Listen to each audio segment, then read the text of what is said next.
പത്തനംതിട്ട വടശ്ശേരിക്കര ഒളികല്ലിൽ കടുവയെ കണ്ടതായി നാട്ടുകാർ. വനംവകുപ്പ് ജീവനക്കാർ സ്ഥലത്ത് പരിശോധന നടത്തുന്നു. മേഖലയിൽ 1.5 മാസം മുൻപ് കടുവ പോത്തിനെ കടിച്ചു കൊന്നിരുന്നു.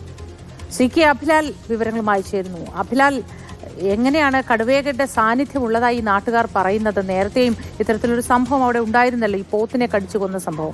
വടശ്ശേരിക്കര ഗ്രാമപഞ്ചായത്ത് പരിധിയിൽ വനാതിർത്തിയിൽപ്പെട്ട ഗ്രാമപ്രദേശമാണ് ഒളികല്ല്. ആനയും കാട്ടുപോത്തും കുരങ്ങുകളും മിക്കപ്പോഴും ഇറങ്ങുന്ന ഒരു പ്രദേശമാണ്. മുൻപ് അവിടെ ആ മേഖലയിലെ ആളുകളുടെ ഇതുമായി ബന്ധപ്പെട്ടുള്ള ആശങ്കകൾ മാതൃഭൂമി ന്യൂസ് പങ്കുവച്ചിരുന്നു.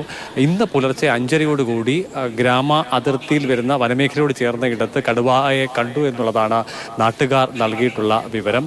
വാട്സപ്പ് ഗ്രൂപ്പുകളിലാണ് ഇത് സംബന്ധിച്ച ശബ്ദ സന്ദേശങ്ങൾ വന്നത്. പ്രദേശവാസിയായിട്ടുള്ള രജി എന്ന വീട്ടമ്മയാണ് ആദ്യം ഇതിനെ കണ്ടു എന്നുള്ള വിവരം പങ്കുവെച്ചുകൊണ്ട് ശബ്ദ സന്ദേശം വാട്സപ്പ് ഗ്രൂപ്പിൽ പങ്കുവെക്കുന്നത്. ശേഷം ഈ വിവരമറിഞ്ഞ് റാന്നിയിൽ നിന്നും വടശ്ശേരിക്കരയിൽ നിന്നും വനം വകുപ്പിൻ്റെ വിവിധ ഓഫീസ് സംഘങ്ങൾ സ്ഥലത്ത് പരിശോധന നടത്തി. എന്നാൽ പക്മാർക്ക് അല്ലെങ്കിൽ വിരലടയാളം, കാലടയാളം, പാൽപാദത്തിൻ്റെ പതിഞ്ഞ അടയാളങ്ങൾ എവിടെയും കണ്ടെത്താനായിട്ടില്ല എന്നുള്ളതാണ് റാന്നി DFO രാജേഷ് വിശദീകരിക്കുന്നത്. എന്നാൽ ആ പ്രദേശത്തെ ആളുകളുടെ ആശങ്ക പരിഹരിക്കുന്നതിനാവശ്യമായ നടപടികൾ ഉണ്ടാകുമെന്ന് അദ്ദേഹം ഉറപ്പ് നൽകുന്നുണ്ട്. മാത്രമല്ല, അവിടേക്ക് സ്ഥിരമായി പെട്രോളിങ്ങിനുള്ള സംവിധാനം കൂടി ഏർപ്പെടുത്തുന്നുണ്ട്.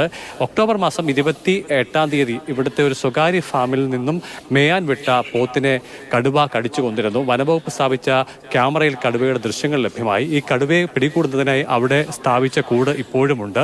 ഈ പശ്ചാത്തലം കൂടി പരിശോധിക്കുമ്പോൾ ഒരുപക്ഷെ എത്തിയിട്ടുള്ളത് കടുവ തന്നെ ആകാമെന്നുള്ള ആശങ്കയിൽ തന്നെയാണ് പ്രദേശവാസികൾ ആകെ തന്നെ ഉള്ളത്. 2021 മെയ്യിൽ നാട്ടിലിറങ്ങിയ കടുവ 2 വളർത്ത മൃഗങ്ങളെ കടിച്ചു കൊന്ന സംഭവം ഉണ്ടായിട്ടുണ്ട്. എന്തായാലും പുതിയ വിവരങ്ങളുടെ പശ്ചാത്തലത്തിൽ ജാഗ്രതയോടുകൂടി നീങ്ങാൻ വേണ്ടിയുള്ള നിർദ്ദേശമാണ് പ്രദേശവാസികൾക്ക് വനം വകുപ്പ് നൽകുന്നത്.